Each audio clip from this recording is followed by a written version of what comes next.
Buenos días, mi nombre es Erika Zapata, periodista y otra campesina como ustedes. Gracias por estar pendientes de nuestro contenido cada mañana. Bienvenidos a la finca de hoy. En esta ocasión los saludo desde este predio que se llama Vereda Tropical, un clima maravilloso para el día de hoy, para salir a sembrar. Hoy también es un buen día para agradecerle a los campesinos de nuestro país que se esfuerzan todos los días por llevarnos los mejores productos a la mesa. Aquí siembran diferentes productos, por ejemplo el mango, también el mangostino, esto para realizar jugos, mermeladas, entre otro tipo de productos. Es un lugar muy bonito, muy tranquilo, conecta con la ciudad porque también está muy cerca la parte de acá de este municipio para ir a vender los productos que aquí se cultivan. Hay que decir que en este momento los campesinos de nuestro país están contentos porque de alguna manera se han disipado las lluvias, entonces pueden sacar unas buenas producciones. Bienvenidos al capítulo de hoy. En el siguiente informe les hablaremos sobre la inclusión de clones en el cultivo de cacao. Esto sirve para mejorar la productividad y la rentabilidad, específicamente la producción por hectárea. Todos los detalles y las recomendaciones en la finca de hoy. Desde Biota, algunos agricultores están implementando la siembra de café y la están asociando con otros cultivos para que se compartan sabores y beneficios. En el siguiente informe les vamos a contar en qué consiste la asociatividad de cultivos. En el siguiente informe les hablaremos de los bonos de carbono en la ganadería. Esto sirve para reducir los gases contaminantes dentro de la explotación. Todos los detalles en la finca de hoy.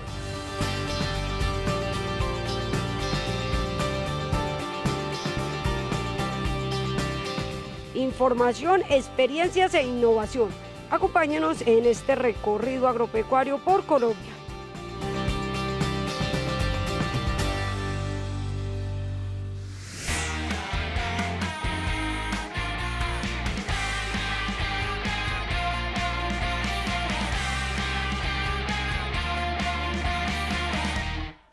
Durante muchos años en los cultivos de cacao en Colombia se venían manejando híbridos y cacaos criollos que tenían un rendimiento en la cosecha de 300 kilos por hectárea aproximadamente.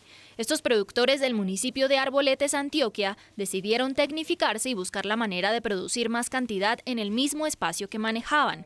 De ahí surge la iniciativa de empezar a implementar clones de cacao como el CSN 51, TSH, Saravena 13 y San Vicente 41. Hemos superado a los 1000, a los 1500, a los 2000, hasta los 3000 kilos. Hay unos injertos que los hacemos en vivero, sea por yema o por púa terminal. Y hay otros que los hacemos ya en plantas adultas. En planta adulta tenemos el malayo, que es muy rendidor, produce muy rápido, y los tenemos laterales. ¿Cuál es la idea de esto? La idea es que en el menor tiempo posible, nosotros vamos a tener una producción alrededor de los 2 años, de los 18 meses. Ya las mazorcas, como son ramas adultas, ya empiezan a producir pepinillos. Entonces, y aquí con estos nuevos clones estamos alcanzando alrededor de los 2000, 3000 kilos por hectárea. Los clones regionales y universales que manejan estos agricultores son más resistentes a enfermedades y producen mazorcas y almendras más grandes que los cacaos híbridos o criollos. Por eso, en el mismo espacio de tierra, el rendimiento en producción es mayor. ¿Qué pasa con los híbridos? Uno de los híbridos pasa que la cáscara, la que lo protege, es demasiado gruesa. Entonces, ¿qué pasa? Echa más cáscara que semilla, y la semilla es pequeñita. ¿Qué pasa para el caso de este que es el CSN 51? O sea, la concha donde lo que va cubriendo la mazorca, la cáscara es delgadita. Entonces su interior lo que tiene es pura pulpa. Entonces, ¿qué es lo bueno de estos clones? Que usted lo que lleva aquí es fruta como tal. La parte del tronco donde se producen las mazorcas en este tipo de cacao está a 1,5 metros de altura. Por tal razón, las labores de cosecha se vuelven más fáciles, pues los frutos están a la mano del cacaocultor. Esto le da unos rendimientos a la hora de uno cosecharlo, porque ya no se necesita subirse a 2 o a 3 metros de altura para poder cosechar. Si notamos, todo esto lo tenemos al alcance.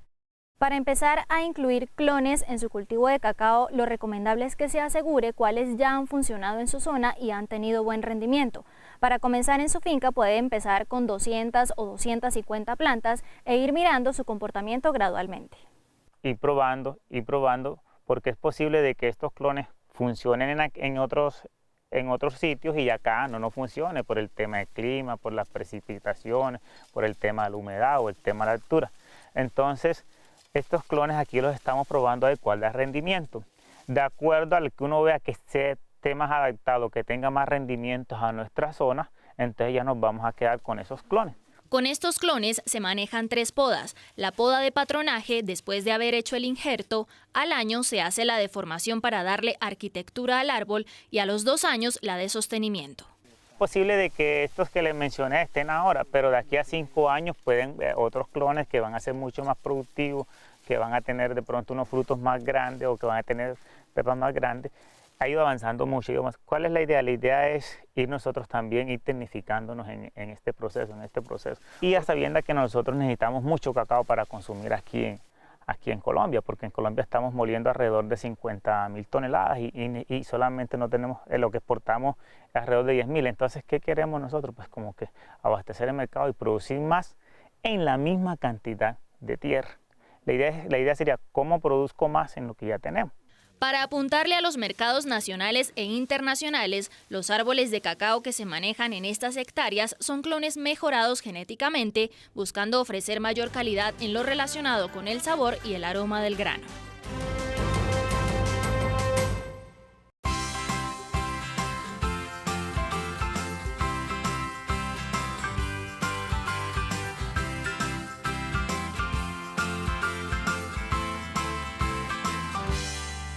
La selección de una raza bovina sintética es supremamente importante para garantizar una carne de calidad que se comercialice fácilmente en el mercado colombiano.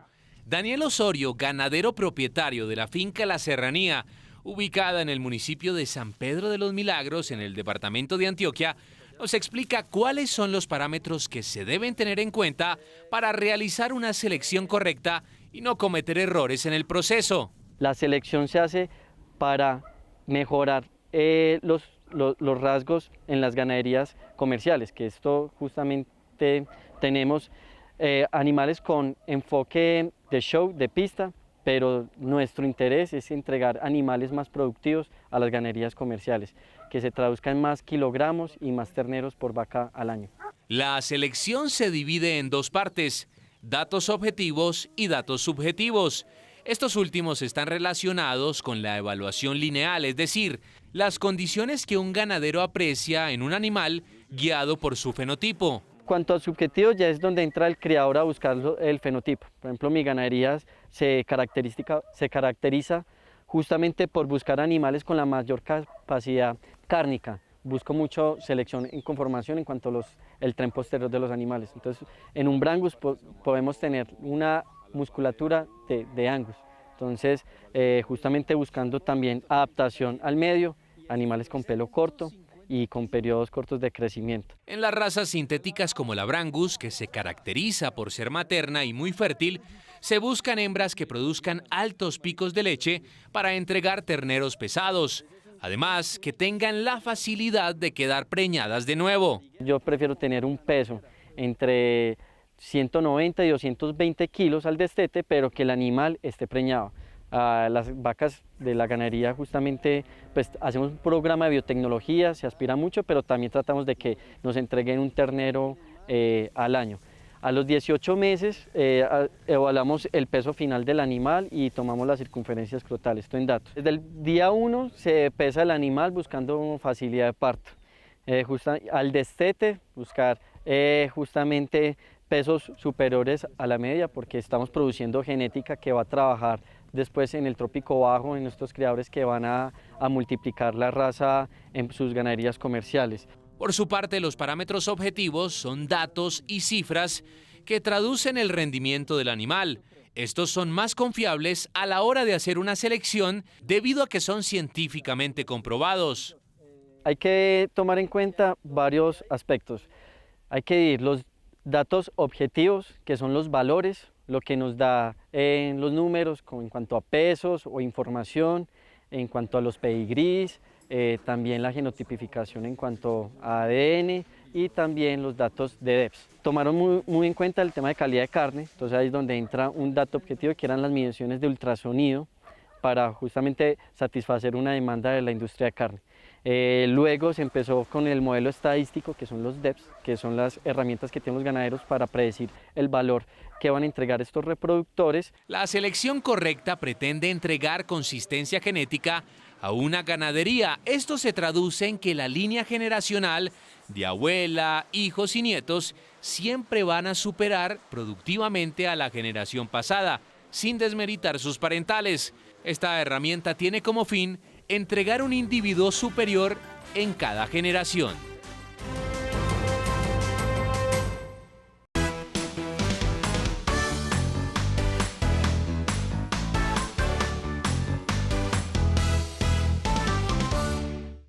Desde el municipio de Biotá, ubicado en el departamento de Cundinamarca, se encuentra Marco Telo, agricultor de la finca El Paraíso, y Carlos Martínez, productor de la Hacienda Arabia, quienes además de cultivar café, han logrado integrar cultivos como el cacao, plátano y diferentes cítricos en un mismo terreno, lo que trae como consecuencia que producciones como el cacao resulten captando los sabores del resto de los cultivos que se encuentran cerca.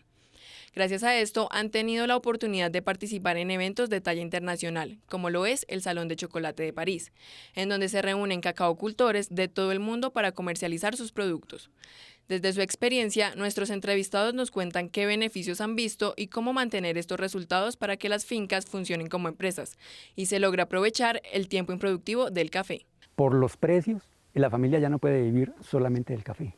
Entonces la misma federación trajo la diversificación, que es diversifiquemos, sembremos en la finca otros productos alternos al café, que cuando no haya cosecha de café, entonces hay otro producto para vender, como es plátano, cacao y cítricos, que es lo que más nosotros incrementamos aquí en la finca. Por supuesto que da los sabores que combinan a su alrededor, porque las abejitas llevan su polen también al mismo floración de cacao y viceversa, de cacao a café.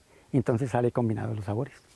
Realizar esta asociación de cultivos trae diversas ventajas. Además del aumento de productividad en un 50%, ayuda en la reducción de costos en fumigación, ya que debido a que se utiliza mucho más espacio, se evita la proliferación de malas hierbas y se minimizan los brotes de enfermedades.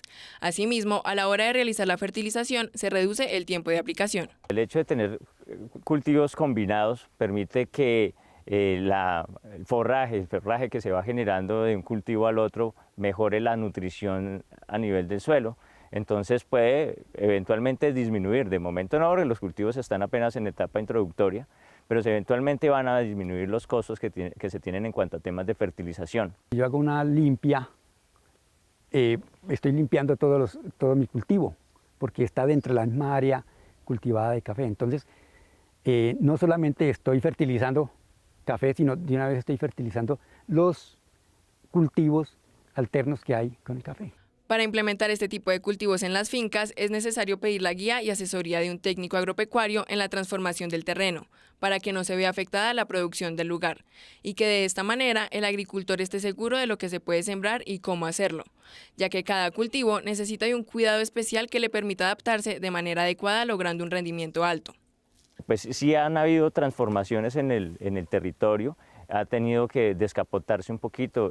Tradicionalmente era una zona de producción bajo sombrío, pues algunas plantas de las que se están implementando pues ya no funcionan también bajo el sombrío, entonces hay que reemplazarlo con otro manejo que se le da. Entonces sí hay transformaciones que se tienen que enfrentar a la hora de hacer esos cambios en las vocaciones productivas, pero todas están siendo manejadas, siempre se asesoran de un técnico agropecuario. Para darle un mayor enfoque empresarial a la finca, es necesario llevar un registro de producción que permita tener un control sobre los gastos e ingresos de dinero que se manejan, tanto para el mantenimiento de cultivo como para el proceso de comercialización. Nuestra finca tiene que ser una empresa que cualquier partecita de nuestro terreno tiene que ser productivo.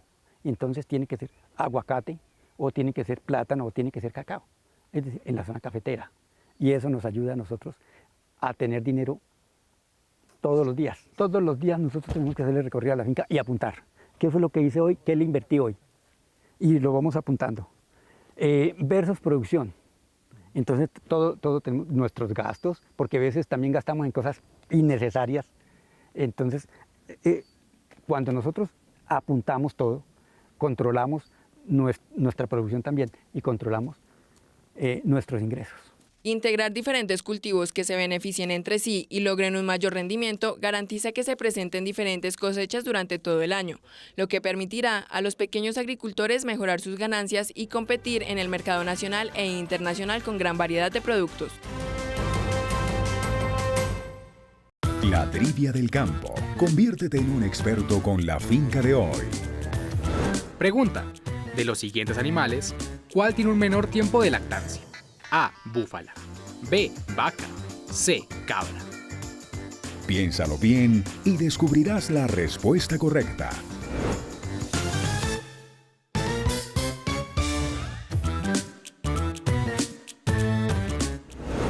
Pregunta: de los siguientes animales, ¿cuál tiene un menor tiempo de lactancia? A. Búfala. B. Vaca. C. Cabra. La respuesta correcta es la A. A diferencia de las cabras y las vacas, que ambas cuentan con un tiempo estimado de lactancia de 305 días, este periodo para las búfalas es de 270 días.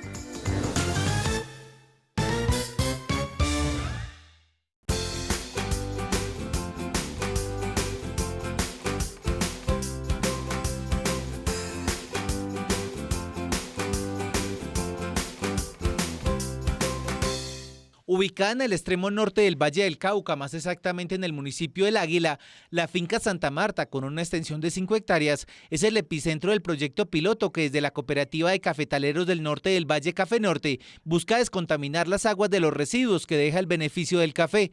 La estrategia se denomina Vetiver.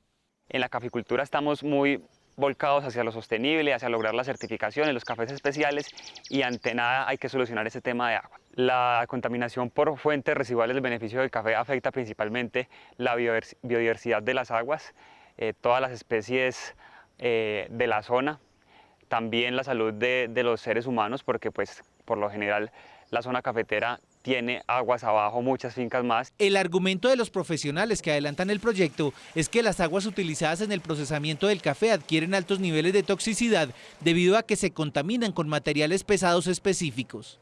Todos los elementos pesados como potasio, como fósforo, como plomo, el mismo nitrógeno, que también es otra de las cargas que trae el agua. El sistema, que puede alcanzar hasta los 20 años de vida útil y no necesita de mano de obra especializada para su establecimiento, se fundamenta en esta planta de la que se desprende precisamente el nombre de la estrategia. Su principal atractivo son las raíces que crecen masivamente y de forma vertical. Lo que proponemos nosotros es un filtro natural. Se llama técnicamente un humedal de biofiltración con planta vetiver. Lo que hace el vetiver, que además es una planta muy resistente a distintos medios, es tomar y alimentarse de toda la carga contaminante que tiene las aguas residuales del café. La gramínea originaria de la India tarda solo 6 meses en desarrollarse y sus raíces crecen en profundidad hasta 4 metros. El funcionamiento de este sistema es a través de un pozo que se hace en el suelo, es decir, que hacemos un hueco, ese hueco se impermeabiliza, bien sea con una capa de arcilla o con una capa de plástico como lo hicimos en el caso nuestro. Estos pozos van llenos de un material que dé porosidad para que permita el paso del agua contaminada. Lo que utilizamos nosotros fue grava, material de río. Luego va una capa de tierra y sobre esta va la planta que va también a hacer la labor de retener toda la carga contaminante. El área de cada uno de los 3 tanques utilizados en este caso es de 4 metros aproximadamente, su profundidad de 1,30 m y la longitud de cada uno de los lados mayores es de 80 centímetros. El 1.200.000 pesos que vale la construcción de los pozos y la siembra de la planta es, según los expertos, realmente simbólico en comparación con los múltiples beneficios. Lo que hace el agua es hacer un recorrido lento por los estanques que se cavaron y donde se ha plantado el vetiver. Es una reacción, digamos, que en cadena va pasando lentamente por todo el estanque, y lo que hace es que en todo ese proceso va quedando retenida allí la carga contaminante, que también además es la fuente de alimento para las plantas. Sale el agua limpia, que tiene ya una descontaminación alrededor del 80% y hace que ya no represente un riesgo ni para la salud de las especies ni para la salud de las personas. Establecido el vetiver, basta con poco mantenimiento. Este sistema sirve para descontaminar todo tipo de aguas afectadas, incluso con químicos e hidrocarburos. Prácticamente lo que hay que revisar son las entradas de agua del sistema, porque hay una trampa de pulpas, de que no se vayan residuos de pronto muy gruesos que puedan representar un taponamiento del sistema, que esto se hace en época de cosecha más o menos cada 15 días. Lo otro que hay que tener en cuenta también es el control del crecimiento del pasto vetiver, porque hay que estar haciendo unas podas periódicas que por lo general se hacen cada mes. Se recomienda que las podas se realicen con tijera, dejándole como mínimo 40 centímetros de altura a la planta. Debido a su resistencia a la tensión equivalente a un cesto del acero blando, el vetiver ayuda también en la estabilización de los suelos y el control de la erosión.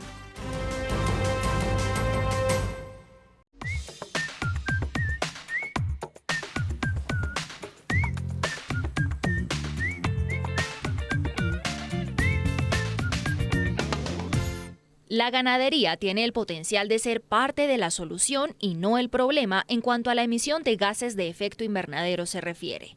Con esta práctica pecuaria es viable reciclar y generar una captura de carbono real a través de las pasturas, los sistemas silvopastoriles, entre otras coberturas vegetales. Realmente monetizar carbono no era fácil. Hoy día tenemos varias rutas, tenemos a nivel voluntario, de compensación voluntaria, por una plataforma de blockchain, donde nosotros medimos las capturas, las subimos al blockchain y desde ahí se pueden comercializar. Esa es la forma, digamos, más rápida donde podemos hacerlo simplemente implementando el sistema de ganadería regenerativa y donde se valoran las capturas no solamente del bosque, sino las de las pasturas, que la pastura es en este caso 3 veces mayor sumidero de carbono. Mediante la asociatividad, las fincas ganaderas pueden unirse para lograr un mínimo de 4.000 hectáreas para que el negocio sea rentable y presentarse ante una certificadora internacional de bonos de carbono, que suelen entregar bonos en 5 años con retroactividad a 2 años. Es decir, en 3 años se podría tener el primer ingreso por bonos de carbono. Al ofrecer estas capturas de carbono de pasturas nos volvemos un negocio importante, un negocio interesante, pero los mismos certificadores no conocían el potencial de las pasturas. Y llegamos a ellos porque empezamos midiendo.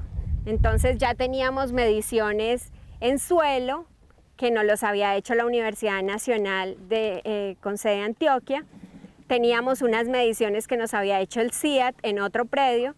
Actualmente existen plataformas tecnológicas que calculan la captura de carbono de bosques y pastos en las fincas, por medio de inteligencia artificial y mediciones satelitales con imágenes y algoritmos.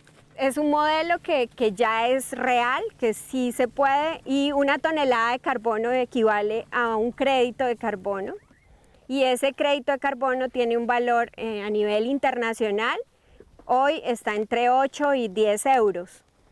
Y una tonelada aquí a nivel nacional está entre 18 y 30.000 pesos. Ahora bien, no solamente se suman las capturas, también se debe restar las emisiones de los animales de la finca para tener el balance real. Existen diferentes formas de medir las emisiones de metanos en bovinos y bufalinos. En algunos lugares se utilizan collares que miden los eructos, que representan el 95% de sus gases. Otros llevan los animales a una cámara y los alimentan para hacer la medición. Y hay otros métodos por algoritmos con los que se determina por la fermentación entérica, el manejo de las pasturas y el consumo energético de la finca. En este caso, en Libertad del Nare, sabemos ya que una vaca o una búfala al año está emitiendo 1 tonelada de CO2 equivalente. Pero a su vez estamos capturando 20 toneladas de CO2 equivalente, entonces tenemos un balance muy positivo a la hora de comercializar. En Libertad del Nare, esta finca ubicada en el municipio de Puerto López, departamento del Meta, han capturado en menos de un año 7.400 toneladas de carbono que son comercializables una vez se descuenten lo que emiten los animales. Se debe hacer el balance. No es solo sumar lo que se captura, sino restar lo que se emite para conocer lo que queda libre, y eso es lo que se comercializa. Digamos, si esta finca puede recibir al año 300 a 400 millones por carbono, que es más o menos lo mismo que recibe por ganadería, entonces se vuelve un negocio muy interesante, muy importante para todos. La ganadería regenerativa es, sin duda, una de las mejores estrategias de manejo que permite cumplir este objetivo. La huella de carbono que se genera en todos los procesos es mucho menor. Si tuviéramos una ganadería convencional, ya no sería 1 tonelada, sino quizás 3 toneladas las que emitirían, porque estaría el caso de los fertilizantes, el transporte, los insumos, todo eso genera una huella ambiental mayor. ACOGANAR, la Asociación Colombiana de Ganadería Regenerativa, avanza en la creación de la metodología en Colombia para vender estos bonos a través de una certificadora de carbono con el apoyo también de plataformas de medición.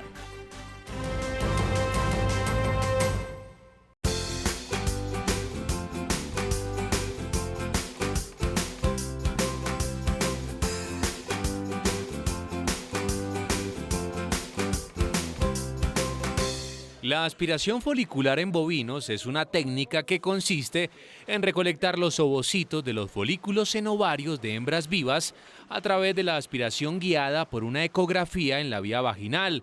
El proceso tiene una gran ventaja y es que al ser sencillo, permite recoger el material genético deseado en series repetidas para procedimientos in vitro, por lo que ayudará a que haya un aumento en la cantidad folicular tras varias semanas de haber adelantado el proceso. Desde la finca La Serranía, ubicada en el municipio de San Pedro de los Milagros en Antioquia, Jorge López, médico veterinario, nos comparte el procedimiento que se debe seguir para obtener los ovocitos en la raza Brangus. Los ovocitos son los óvulos inmaduros que luego de recuperarlos los llevamos al laboratorio, le damos 24 horas de maduración, se fertilizan en el laboratorio, luego viene un proceso de cultivo in vitro hasta finalmente producir los embriones, que es el objetivo final de esta técnica, producir embriones, luego hacer la transferencia y finalmente obtener las gestaciones. Tradicionalmente los embriones eran obtenidos in vivo, es decir, se realizaba una superovulación, aplicación de hormonas, inseminación y colecta de los embriones. Esta técnica no permite obtener embriones de hembras prepúberes, preñadas o con algunas patologías, a diferencia de la aspiración folicular, que sí permite hacerlo. El proceso inicia con una sujeción vía transrectal de los ovarios y vía vaginal se introduce una guía de aspiración que tiene en su extremo anterior la sonda del ecógrafo y en la parte superior tiene la aguja de aspiración. Eso se introduce vía vaginal, se hace una imagen ecográfica donde se visualizan todos los folículos, que es donde están cada uno de los ovocitos. Estos ovocitos se les hace recuperación mediante punción. Todo este sistema está conectado a una bomba de vacío para finalmente obtener los ovocitos en un tubo, llevarlos a un laboratorio que hacemos de una forma improvisada en campo. Allí hacemos la recuperación y la clasificación de estos ovocitos, los empacamos y los llevamos luego al laboratorio donde se hace la maduración, fertilización y cultivo. El número de ovocitos que se obtiene durante este proceso varía según la raza del bovino.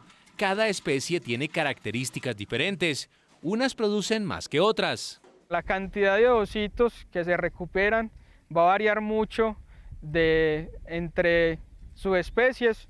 Bos taurus taurus, Bos taurus indicus. Las Bos taurus indicus producen mayor cantidad de ovocitos y dentro de estas subespecies hay diferencias entre razas y dentro de las razas hay diferencias individuales. Pero en promedio en la Brangus podríamos estar hablando de unos 20-24 ovocitos viables que van finalmente al laboratorio para ser fertilizados y producir los embriones. Los factores más importantes durante este proceso son nutrición, una buena selección genética de las donantes e implementar técnicas adecuadas con profesionales idóneos en el tema. La parte del personal también es demasiado importante porque estamos todo el tiempo interactuando con los animales, tenemos que dejar funciones encargadas a los trabajadores de la finca y el compromiso de estos trabajadores es muy importante a la hora de obtener buenos resultados. Dentro de las ventajas de la aspiración folicular sobresalen: disminuir el intervalo generacional, poder utilizar hembras gestantes, podemos estar aspirando hembras desde los 8 meses, es decir que podemos estar disminuyendo el intervalo generacional fácilmente un año. Podemos utilizar hembras gestantes, lo que permite que no se interrumpa la vida reproductiva de la hembra. Podemos utilizar hembras seniles, podemos utilizar hembras con patologías uterinas, ováricas, que normalmente saldrían de nuestro sistema productivo, pero que gracias a esta técnica podemos utilizarlas. Los propietarios de la finca La Serranía han obtenido más de 200 preñeces mediante aspiración folicular. Adicionalmente han importado más de 1000 embriones de Argentina que les han permitido mejorar su genética y aumentar el rendimiento productivo de estos ejemplares raza Brangus.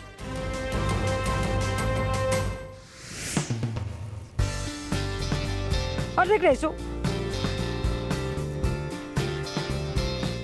conoceremos una plataforma virtual que reúne información muy útil y asequible para los campesinos y veremos un modelo de ganadería regenerativa aplicado a una producción de búfalos. Ya regresamos. Continuamos con nuestro recorrido agropecuario.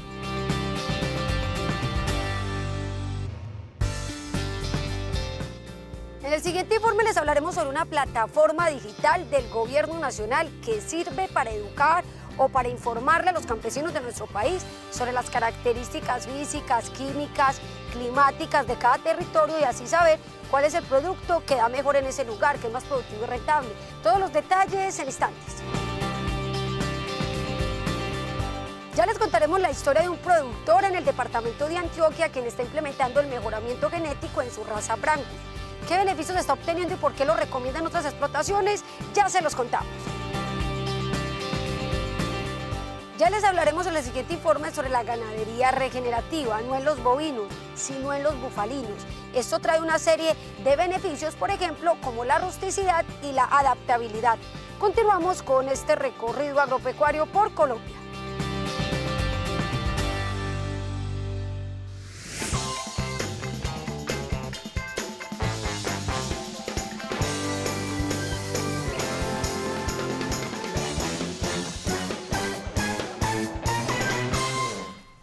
Quien tiene la información tiene el poder y puede tomar mejores decisiones. Eso bien lo sabe el ingeniero agrónomo Juan Carlos Guerrero, quien desde hace 2 años tiene la responsabilidad de que Azoagrotoca y los productores de papa de la vereda Raiba en Boyacá produzcan la mejor papa industrial, la cual les compra una multinacional. Cuenta el especialista que su principal herramienta de planeación es el Sistema de Información Geográfica de la Unidad de Planificación Rural Agropecuaria UPRA del Ministerio de Agricultura, disponible en Internet. Antes era una información que, digamos, tocaba comprarla, pues ahora es una información pública que todo mundo, a la que todo el mundo va a tener acceso. Podemos consultar las precipitaciones de la zona, la calidad de los suelos y qué tipos, lo más importante, qué tipo de cultivo se nos adapta mejor a la zona. Pues para que inversionistas y nosotros mismos podamos escoger el cultivo que más rentabilidad nos va a tener. Gracias a la información y los mapas disponibles en la plataforma, el ingeniero agrónomo dice haber proyectado un sistema de riego debido a las bajas precipitaciones y los pocos afluentes en la zona, además de que no volvió a hacer estudios de suelo. El sistema de información, que se conecta también con otras plataformas, se proyecta como una herramienta para la solución de problemas y la toma de decisiones, permitiendo identificar las mejores zonas y alternativas de producción en todo el país. La UPRA del Ministerio de Agricultura se ha concentrado en desarrollar herramientas prácticas. Si uno no tiene claro hacia dónde quiere ir, si uno no tiene definido un puerto de destino, pues difícilmente va a saber tomar las mejores decisiones para conseguir ese objetivo. La planificación se consiste en definir esa visión de futuro, en definir esa visión estratégica para lograr llegar digamos, a través de acciones, de presupuestos, de definiciones institucionales que se requieren para alcanzar esos propósitos en materia de productividad, de competitividad. El sistema dice que en la vereda Raiba, Juan Carlos también podría sembrar cebolla, fresa y aguacatejas o trabajar con aves, cerdos y bovinos con propósito lácteo. Todos le darían rentabilidad debido a las condiciones climáticas, la facilidad de acceso a materias primas, la disponibilidad de mano de obra y la cercanía a centros poblados para la respectiva comercialización. Esta información clasificada es la misma que utiliza el Gobierno Nacional en sus políticas agropecuarias, resultado además del trabajo colectivo de por lo menos 30 cadenas productivas presentes en los 1.122 municipios del país, donde se zonifica la aptitud no solo en el tema papero, sino también forestal, pecuario, agrícola, acuícola y pesquero. La aptitud está clasificada en 3 rangos, que son aptitud alta, que reúnen las mejores condiciones físicas, socioecosistémicas que tienen que ver con el ambiente y las socioeconómicas. Hay una actitud media que necesita o que requiere algunos ajustes, ya sea económicos o en suelos o en humedad, o también algunas condiciones para mejorar. Y unas condiciones de aptitud baja que realmente no permiten un desarrollo óptimo del cultivo. En los componentes físicos se tiene el clima como factor importante, los suelos y el riesgo de plagas y enfermedades. En esta plataforma también es posible saber si la explotación que usted está realizando o está proyectando implementar está permitida legalmente o no. La plataforma viene generando un levantamiento de información de estos actos administrativos que soportan la declaratoria de áreas de reglamentación especial. Hay elementos de seguridad jurídica que muchas veces limitan la inversión o el desarrollo de proyectos. Esa legalidad la determinan, por ejemplo, las áreas de conservación como los páramos. Las consultas pueden realizarse tanto desde un computador como desde su celular. Toda la información permite ser descargada. Entrar a la aplicación es muy fácil. En internet ubican upra.gov.co y allí encuentran el CIPRA o buscan directamente CIPRA. En el CIPRA lo primero que van a encontrar es un visor geográfico, es el primer navegador con mapas para el sector agropecuario, nos permite consultar, navegar, descargar información, consultar las memorias técnicas de los estudios que hemos hecho. Facilidad de labranza y de cosecha, restricciones hídricas, enfermedades presentes en cada zona, infraestructura disponible, riesgos y recomendaciones de dónde invertir o no su capital hacen parte de la información disponible en esta plataforma, reconocida además a nivel internacional por la ESRI, entidad dedicada a promover los sistemas de información geográfica.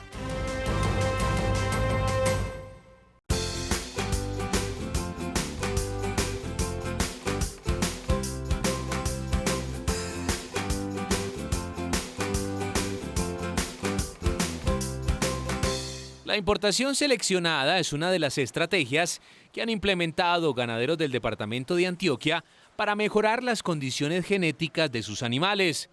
Esta iniciativa consiste en traer animales de otros países con el fin de aumentar la productividad y fortalecer las cualidades del hato en Colombia. Daniel Osorio, propietario de la finca La Serranía, ubicada en el municipio de San Pedro de los Milagros, nos explica de qué manera se adelanta este proceso. La importación se hace mediante dos vías. Primero con la importación de animales en pie. Como podemos ver, una parte del núcleo genético mío fue importado desde Estados Unidos con origen Camp Cooley, una ganadería muy importante de los Estados Unidos que fue la que estableció y fue la que difundió más el Brangus a nivel mundial. La genética también puede importarse a través de embriones. Una vez se trasladan desde el país de origen, inicia el proceso de fertilización in vitro. Esta opción es menos dispendiosa que el traslado en pie por cuestiones de adaptación. Los animales que podemos ver, otra parte genética es mediante embriones. Se importan desde Argentina y acá podemos tener la mejor genética argentina ya nacida acá, sin tener que entrar en cuarentenas o animales que no se adaptan al trópico cuando se importan en pie. Eso es uno de los problemas. Entonces lo que buscamos es buscar una ganadería en Argentina líder, muy subtropical, que pueda tener esos animales el desempeño acá en el trópico. Para que la importación sea correcta, se debe escoger genética originaria de países tropicales que tengan similitud en cuanto al clima, humedad, temperatura y altitud de la zona en donde quieran establecerse. Esta variable puede determinar el éxito o fracaso del proceso. Colombia, por ser un país tropical, complica mucho el desempeño de razas importadas. Las continentales, que son las europeas, o las británicas, que son en este caso el Angus y el Hereford. Como son animales que allá no conocían garrapata, en Europa o tanto el Angus en Argentina o en Estados Unidos, al entrar al trópico conocen la garrapata y ahí es donde vienen los problemas por adaptación. Lo primero que hay que buscar son las ganaderías que sean un poco más subtropicales. Cuando yo voy a Argentina, busco ganaderías del norte de Argentina, que tienen garrapata, mosca, y están en presencia de ectoparásitos propios de la humedad subtropical. Entonces hay que buscar pisos térmicos similares y buscar el biotipo de animal. acá en el trópico necesitamos animales de talla media, como pueden ver en mi ganadería, que son animales que se adaptan y tienen un desempeño acá en el trópico. La experiencia de este ganadero señala que para iniciar la importación se tuvieron en cuenta una serie de características físicas del animal que le ayudarán a adaptarse a las condiciones climáticas de su entorno. Fuimos muy metódicos seleccionando los toros que nos transmitieran pelo corto.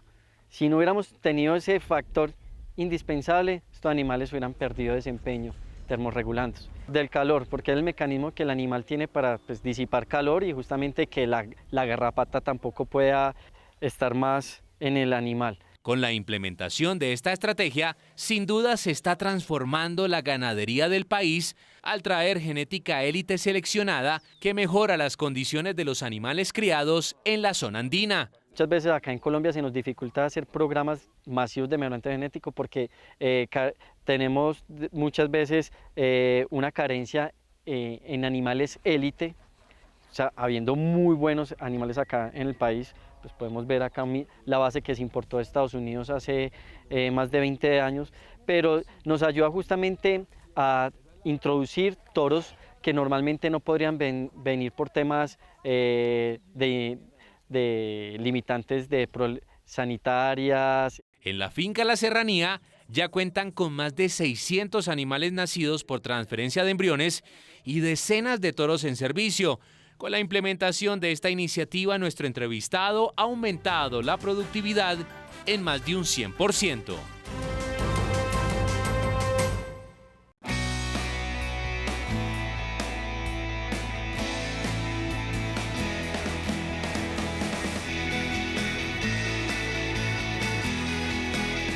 Como el lugar donde se determina el precio definitivo de cada libra de café, definen los esposos López Ortega La Marquesina. Este espacio, por muy elemental que parezca, donde además de secar cada grano en pergamino, pasan gran parte de su tiempo clasificándolo y en consecuencia incrementando grano a grano su flujo de caja. Uno pues siempre busca la situación económica, entonces si no lo clasificamos el precio es menor, pero si lo clasificamos nos van a venir buenos dividendos. Es rentable el campo siempre y cuando lo podamos trabajar y le metamos, como dicen dicho, le metamos el hombro. Nosotros aquí, pues nosotros mismos le hacemos la mayoría de trabajo, lo hacemos nosotros mismos en la finca. La clasificación del café ya seco, así como todas las labores de la finca Las Dalias, ubicada en la vereda Palomino de Sevilla, Valle del Cauca, es 100% artesanal. Aquí bajo La Marquesina se realiza desde el secado hasta la poscosecha, que dependiendo del clima puede tardarse hasta más o menos 8 días. Las pequeñas cosechas se realizan durante todo el año. Las más grandes ocurren solo en mayo y en octubre. El café se lo coge cada 20 días. Cuando hace buen sol, pues 4 días.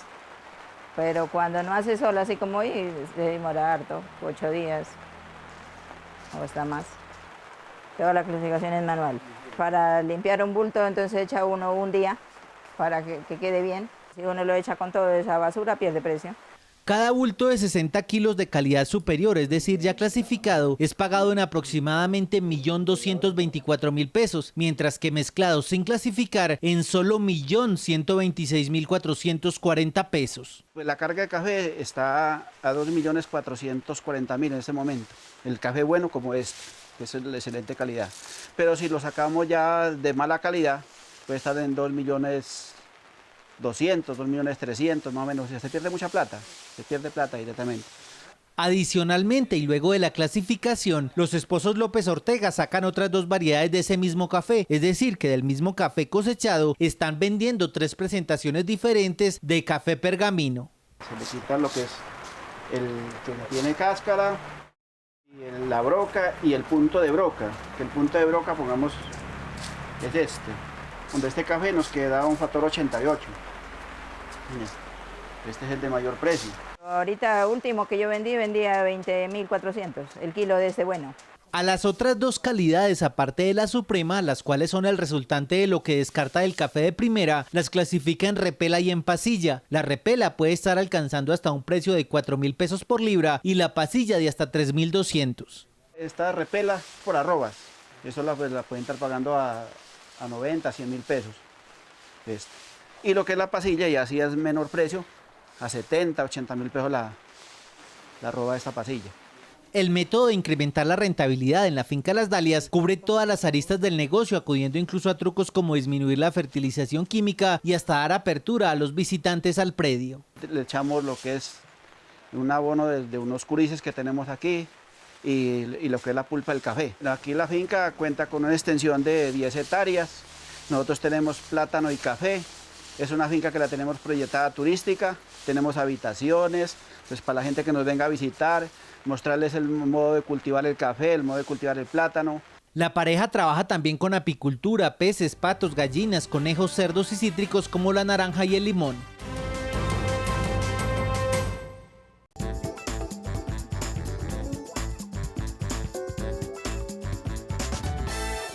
Los ejemplares bufalinos se caracterizan por tener mejores rendimientos en lo que a ganancias de peso se refiere en comparación al ganado bovino. Debido a su rusticidad, ganan más peso en menor tiempo bajo solo pastoreo. Es por esta razón que la especie resulta eficiente para el modelo de ganadería regenerativa que se enfoca en los sistemas de producción en articulación con la naturaleza. Son mucho más gregarios, comen mejor a nivel de pastoreo no selectivo, son más eficientes a la hora de alimentarse porque su tracto digestivo es un poco mayor. Ahora bien, aunque los pilares del sistema regenerativo son los mismos independientemente de la especie a trabajar, el manejo sí cambia de acuerdo con la naturaleza de los animales, más aún si se desea combinar bufalinos con bovinos. No se pueden agrupar mucho con el ganado porque ellos son más territoriales, son más fuertes y van a tratar de dominar el agua y la comida y la sal.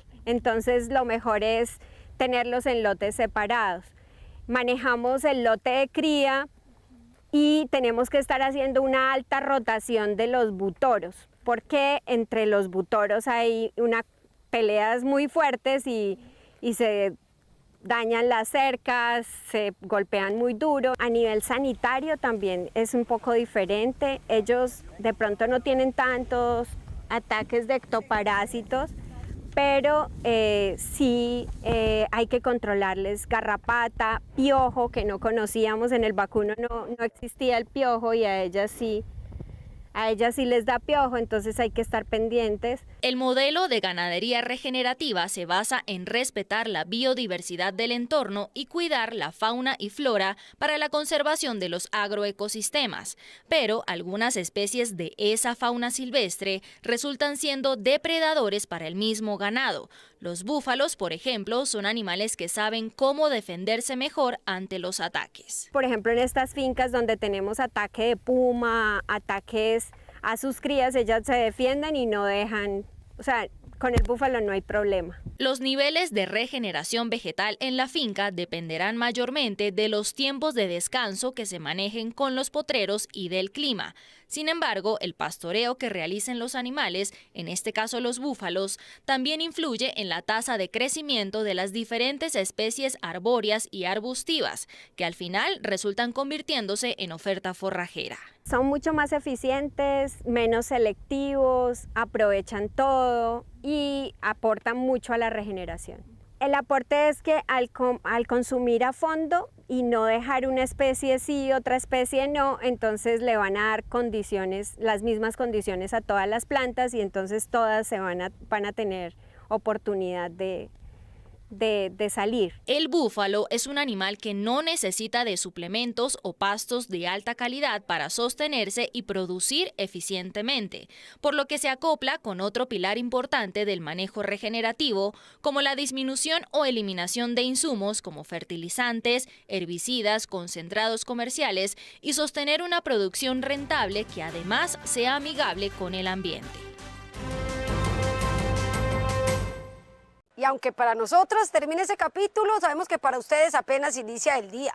Gracias por cultivar la tierra del país. Recuerden que las personas que están en otros países nos pueden ver a través de la señal de Caracol Internacional y ustedes a través de las redes sociales que aparecen en pantalla. Ustedes no solamente son los protagonistas de este programa, también del trabajo de la tierra del país. Recuerden que quien madruga, Dios le ayuda y todos los días madrugamos para aprender del trabajo de nuestros campesinos. Sigan con sus actividades agropecuarias que yo voy a continuar por aquí viendo cómo se puede sembrar este cuerno. Está enorme. Hasta pronto.